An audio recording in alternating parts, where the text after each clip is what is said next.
Ayat ini memberitahu kepada kita bahawa Al-Quran itu adalah petunjuk kepada sekalian manusia.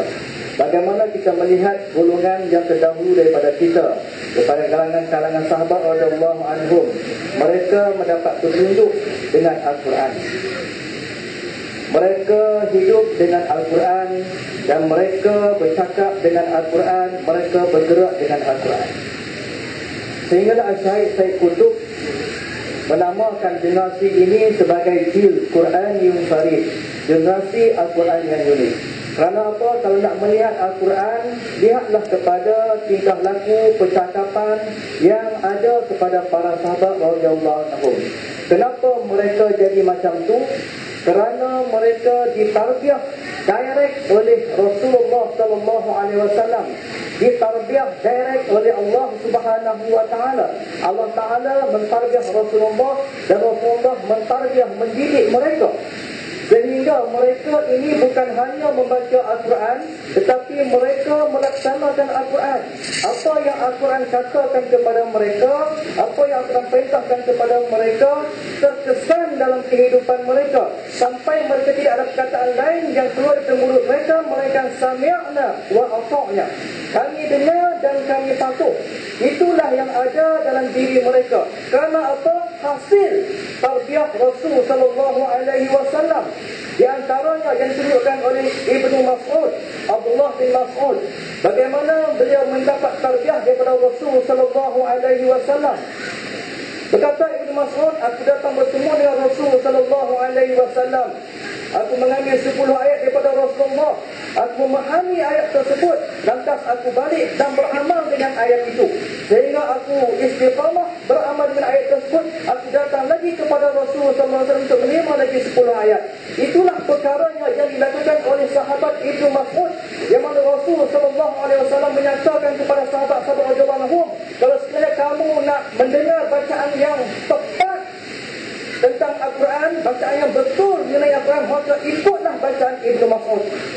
Hadirin muslimin rahmati Allah sekalian, perkara tersebut terkesan bukan hanya dalam perkara-perkara biasa sahaja, dalam perkara-perkara ibadat sahaja, malah dalam perhubungan sesama mereka, dalam mempertahankan agama Allah Subhanahu wa taala, terkesan dalam kehidupan mereka, dalam ukhuwah umpamanya. Allah Taala berfirman, innamal mu'minuna ikhwah. Sesungguhnya orang-orang yang beriman itu bersaudara. Saudara, persaudaraan dalam Islam dikaitkan dengan iman. Maka sahabat-sahabat radhiyallahu anhum, mereka terkesan dengan ayat tersebut. Mereka sedia untuk mengorbankan diri mereka, mengorbankan harta benda mereka, jiwa raga mereka, demi untuk mempertahankan saudara mereka. Kerana apa? Terkesan daripada ayat tersebut. Dan Rasul sallallahu alaihi wasallam bersabda dalam sabdaannya, la yu'minu ahadukum hatta yuhibba li akhihi ma yuhibbu li nafsihi. Tidak sempurna iman seseorang itu sehinggalah ia mengasihi saudaranya seperti mana ia mengasihi dirinya sendiri. Maka terkesan sabda Rasulullah, terkesan tarbiyah Rasul sallallahu alaihi wasallam sehingga mereka melaksanakan perkara tersebut. Ini terbukti dalam beberapa peristiwa yang berlaku di kalangan sahabat dan kepada para sahabat radhiyallahu anhum. Di antaranya iaitulah ketika sebelum berlakunya peperangan, sebelum berlakunya perjanjian Hudaibiyah, di mana ketika Rasul sallallahu alaihi wasallam bersama dengan 1,400 orang sahabat datang ke Mekah, sampai nak masuk ke Mekah, maka Rasulullah telah menghantar seorang sahabat untuk berunding dengan musyrikin Mekah, nak bagi tahu kepada musyrikin Mekah bahawa sahabat Rasulullah bersama dengan orang-orang Islam datang ke Mekah untuk buat umrah, bukan untuk nak berperang. Siapakah yang dihantar? Iaitulah Uthman bin Affan. Uthman ibn Affan telah dihantar untuk berunding dengan orang-orang musyrikin Mekah. Maka apakah berita yang telah disampaikan sampai kepada Rasulullah setelah Uthman bin Affan dihantar? Yang mana Uthman telah ditahan oleh musyrikin Mekah. Sampai berita kepada Rasul sallallahu alaihi wasallam, Uthman telah dibunuh. Uthman telah dibunuh. Bila sampai berita tersebut, maka apakah yang dilakukan oleh Rasulullah bersama-sama dengan sahabat demi untuk nak melaksanakan perintah Allah Subhanahu wa taala? Tidak sempurna iman. Setelah kamu mengasihi saudara kamu seperti mereka mengasihi diri kamu sendiri. Kalau kamu tak mau diinayai, kalau kamu tak mau dizalimi, kamu pun sepatut menjaga saudara-saudara agar tidak dizalimi, tidak diinayai. Maka Rasul sallallahu alaihi wasallam bersama dengan sahabat telah membuat perjanjian, buat suatu janji setia di bawah sepohon kayu yang dinamakan Bai'atul Ridwan. Di antara isi perjanjian tersebut ialah kita akan menuntut bela di atas kematian Uthman bin Affan. Itu perjanjian yang dibuat kesan daripada tarbiyah yang diterima daripada Allah, yang diterima daripada Rasul sallallahu alaihi wasallam. Semua sahabat berjanji setia untuk mengorbankan jiwa mereka kerana mempertahankan saudara yang diinayai, kerana nak melaksanakan perintah Allah, perintah Rasulullah sallallahu alaihi wasallam. Bila sahaja musyrikin mendengar akan ikat setia, janji setia yang dibuat oleh Rasulullah bersama dengan sahabatnya, mereka mula gentar. Mereka mula takut melihat keadaan yang dilakukan oleh Rasulullah bersama dengan sahabat dalam melaksanakan perintah Al-Quran. Akhirnya mereka menyerah balik Uthman bin Affan kepada Rasulullah dan berlakulah perjanjian Hudaybiyah yang akhirnya berlakunya pembukaan kota Mekah pada bulan Ramadan juga. Hadirin muslimin rahmati Allah sekalian, tarbiyah Al-Quran berjalan terus sampailah pada satu zaman yang mana mereka menghayati Al-Quran dalam bentuknya yang sebenar dan mempertahankan agama Allah, mempertahankan kesucian orang-orang Islam agar tidak dihina. Berlaku dalam satu zaman Mu'tasim, seorang perempuan telah terjatuh di sebuah negeri, berjalan-berjalan terjatuh di sebuah negeri kafir. Maka perempuan tersebut terjatuh dan terserak kainnya yang menyebabkan ternampak auratnya. Bila perempuan tersebut terjatuh, terserak kainnya, ternampak auratnya, maka dia telah ditertawakan oleh orang-orang kafir yang berada di sekitarnya, lelaki-lelaki kafir yang berada di sekitarnya. Dia rasa malu dengan ejekan dan tertawa tersebut. Perempuan itu merasa malu. Maka dia berkata, "Wah Mu'tasim, wah Mu'tasimah." Dia minta tolong kepada Mu'tasim. Ini jiwa seorang perempuan muslimah yang ditarbiyah dengan Al-Quran. Dia tak minta tolong kepada orang, minta tolong kepada orang yang ada kuasa dengan Islam, yang boleh membantu dia dengan Al-Quran, kuasa Islam. Maka terdengar oleh seorang lelaki, Mu'tasim ada di Baghdad, bukan ada dekat situ, jauh tempatnya. Terdengar panggilan tersebut dari seorang lelaki. Lelaki juga ditarbiyah dengan Al-Quran, tahu tentang roh Al-Quran, pernah bantu sahabat-saudara-saudaranya yang diinayai, memahami akan hadis Rasulullah sallallahu alaihi wasallam, terkesan pada dirinya atas panggilan tersebut. Maka dia berjalan kaki bertemu dengan Mu'tasim, pergi ke Baghdad, beritahu kepada Mu'tasim, "Wahai Mu'tasim, seorang perempuan telah jatuh dan dihinakan dalam negara kafir." Apakah yang dikatakan oleh Mu'tasim, khalifah Islam pada ketika itu? Kalau ada lah, kalau lah ni pemimpin lah ni lah, fikir apa dia nak kata. Biar pergi kat dia lah, selok sikit, yang selok lain bambak juga dah. Kan, biar pergi kat dia. Apa kata Mu'tasim bila terdengar panggilan tersebut, aduan tersebut? "Labbaika ya amma." Wahai ibu, aku pasti akan menyambut seruan ini. Nampak? Seorang pemimpin, seorang khalifah yang terdidik dengan Al-Quran, yang ditarbiyah dengan Al-Quran, yang faham Al-Quran, yang faham hadis Nabi, yang terkesan dengan Al-Quran. Kalaupun seorang perempuan muslimah yang dihina, bukan dibunuh, dibakar, tapi dihina sahaja, dia telah menghantar tentera pergi ke negara kafir tersebut untuk menyerang negara itu, yang akhirnya negara tersebut telah ditawan.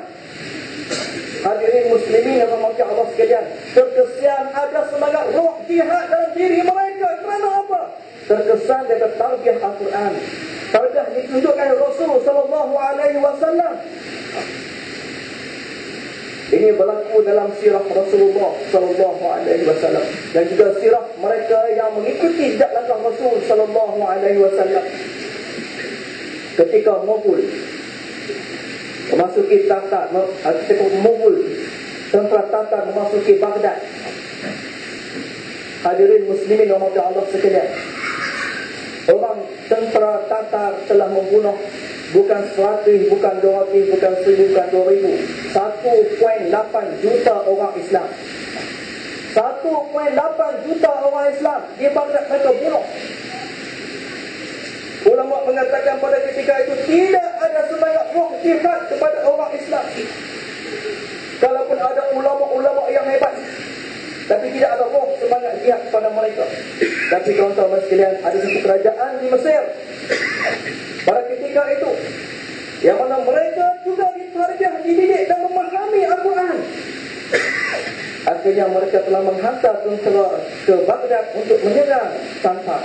Yang akhirnya berlaku dalam sejarah yang tak pernah berlaku pada mana-mana sejarah. Iaitulah orang yang menjajah menganut agama orang yang dijajah. Tatar yang menjajah Baghdad, yang membunuh 1.8 juta orang Islam, akhirnya dengan kekuatan dakwah tarbiyah yang dilaksanakan, maka tentera-tentera Tatar telah banyak menganut agama Islam dengan sebab adanya dakwah dan tarbiyah yang berterusan yang dilaksanakan. Hadirin muslimin yang berkasihan, satu lagi peristiwa yang kita lihat berlaku di dalam sejarah Islam, yang mana satu ketika Rasul SAW bersabda mengenai kota Konstantinopel. Kota Konstantinopel ini, Rasulullah bersabda akan ada satu raja yang mana dia seorang raja yang terbaik. Dia akan memimpin tentera-tentera yang terbaik untuk menawan kota Konstantinopel. So Rasulullah bersabda kepada sahabat, mendidik, mentarbiyah sahabat-sahabat mendengar perkataan Rasulullah. Mereka tidak hanya mendengar, mereka cuba nak buat. Di antara sahabat yang cuba untuk nak melaksanakan, mengambil title ini, iaitulah Abu Ayyub Al-Ansari, seorang yang telah memberikan tempat tinggal kepada Rasulullah ketika Rasulullah berhijrah ke Madinah. Abu Ayyub Al-Ansari, yang akhirnya beliau telah syahid di kota Konstantinopel. Datang ke satu zaman, iaitulah zaman yang dikatakan seorang raja yang bernama Muhammad Al-Fatih. Muhammad Al-Fatih ini dia ditarbiyah oleh ulama-ulama yang terkenal. Di antara murabinya ialah Syekh Jamaluddin, yang terkenal, yang cukup hebat. Dia ditarbiyah, dididik, yang dia ini lahir dengan suatu sifat yang cukup hebat. Di antara kehebatan yang ditunjukkan dalam sirah, dalam sejarah, satu ketika berdiri dia bersama dengan tentera dia 200,000 orang. 200,000 orang berdiri untuk nak memilih seorang imam untuk menjadi imam sembahyang. Dia bertanya kepada tentera dia, siapakah di kalangan kamu semua yang sejak akhir balik hingga ke hari ini dia tidak pernah meninggalkan sembahyang fardu? Siapa yang pernah meninggalkan sembahyang fardu, sila duduk. Tuan-tuan sekalian, kalaulah bertanya kepada anak muda di sekolah pada hari ini soalan yang sama, tuan-tuan agak berapa orang yang akan duduk? Semua duduk confirm. Tidak ada seorang pun tentera Muhammad Al-Fatih duduk bila ditanya soalan yang pertama. Bagi kata tuan-tuan sekalian, sembahyang fardu mereka jaga, terkesan pada diri mereka dan tarbiyah yang dibuat oleh Muhammad Al-Fatih, sehingga tidak ada seorang pun yang pada ketika nak menyerang kota tersebut pernah meninggalkan sembahyang fardu, termasuk Muhammad Al-Fatih yang berdiri. Soalan kedua, siapakah dari kalangan kamu yang pernah meninggalkan sembahyang rawatib? Siapa yang pernah meninggalkan sembahyang sunat rawatib daripada akhir balik sampai ke hari ini, sila duduk. Sebahagian tenteranya duduk, sebahagian berdiri. Tuan-tuan sekalian, ada sebahagian 100,000 lagi duduk berdiri. Walaupun 100,000 dah duduk sebahagian. Berarti kata mereka tak tinggal juga, termasuk Umar Al-Fatih yang sedang berdiri. Soalan ketiga, siapakah dari kalangan kamu yang tidak pernah meninggalkan sembahyang malam sejak daripada akhir balik sampailah ke hari ini? Tuan-tuan sekalian, semua duduk, tinggal Umar Al-Fatih seorang begini. Tak pernah tinggal. Ni orang yang terkesan dengan tarbiyah Al-Quran, dengan tarbiyah yang dibawa oleh Rasulullah SAW, yang mana kita ketahui bila turunnya surah akan bangun malam, sahabat-sahabat tak pernah tinggal. Rasulullah tak pernah tinggal. Qumil laila illa qalil, bangun malam. Bahawa kata Muhammad Al-Fatih ini sejak daripada akhir baliknya tidak pernah meninggalkan sembahyang fardu, tidak pernah meninggalkan sembahyang sunat rawatib, tidak pernah meninggalkan sembahyang malam tahajud yang seperti mana yang kita lakukan pada bulan Ramadan ini. Yang mana pernah memberikan kejayaan kepada umat Islam dengan sebab amalan yang ditarbiyah, dididik daripada Al-Quran, yang dipahami daripada Al-Quran. Lantaran itu, dengan sebab kehebatan pemimpin yang terbaik, dengan tentera yang terbaik, Allah akan memberikan kejayaan kepada tentera Umar Al-Fatih untuk menawan kota-kota tersebut, yang mana benarlah apa yang disebutkan oleh Rasul SAW. Hadirin muslimin dan muslimat sekalian, kita dengar pelbagai masalah yang timbul dihadapi oleh umat Islam pada hari ini. Rohingya, macam-macam masalah yang timbul, kekejaman yang dilakukan terhadap umat Islam di Rohingya. Mereka ditembak, mereka disembelih, mereka dibunuh dengan kejam, dibakar dengan kejam. Saudara-saudara kita di Palestin, mereka dipenjarakan satu penjara yang cukup besar. Makanan tak boleh masuk ke tempat mereka, ubat-ubatan tak boleh masuk ke tempat mereka, bantuan-bantuan tak boleh masuk ke tempat mereka. Mereka dihalau keluar daripada negara mereka. Mereka sahabat kita, mereka saudara kita. Tapi tuan-tuan sekalian, di masa sekarang tidak ada siapa pun yang boleh buat seperti Al-Muqtasim, menghantar tentera untuk melawan mereka. Kalaupun umat Islam sekarang ada 1.4 bilion, 1,400 juta umat Islam sekarang ini dalam dunia, tidak siapa pun berani untuk pergi menuding tangan dan serang orang-orang Israel di sana. Kalau apa tuan-tuan sekalian? Kemungkinan tarbiyah Al-Quran tidak begitu mantap. Kita hanya mengatakan Al-Quran, tapi tidak mantap. Lantaran itu, kita perlu meneruskan usaha-usaha, teruskan qiyamul lail, teruskan amal-amal sunat, teruskan bacaan Al-Quran, teruskan segala sesuatu yang diperintahkan dalam Al-Quran. Terlaksana dalam percakapan kita, terlaksana dalam tindak tanduk kita. Mengambil Al-Quran sebagai pendidik kita, mengambil ulama sebagai pendidik, pentarbiyah kita, agar kita kembali wujud seperti zaman yang terdahulu yang pernah dilalui, yang pernah diperolehi oleh mereka yang terdahulu. Saya rasa cukup sekadar itu. 20 minit yang diberikan kepada saya boleh kat sini. Mudah-mudahan pengajaran yang pertama, Al-Quran bukan hanya untuk dibaca, tapi Al-Quran untuk dilaksanakan. Yang kedua, bila kita baca Al-Quran, hendaklah ia yang terkesan dalam kehidupan kita, agar bila terkesan Al-Quran dalam kehidupan kita, kita akan menjadi umat yang terbaik. Yang ketiga, bila kita melaksanakan Al-Quran, melaksanakan cita-cita baca Al-Quran, kita laksanakan dalam bentuk berterusan, jangan berhenti. Kalau Ramadan kita ditarbiyah sebulan untuk qiyamul lail, maka selepas Ramadan kita akan berqiyamul lail juga sampai bila-bila, sampai bertemu pula Ramadan yang akan datang. Cukup sekadar itu. Wallahu a'lam bishawab. Aqulu qawli hadza wa assalamu alaikum warahmatullahi wabarakatuh.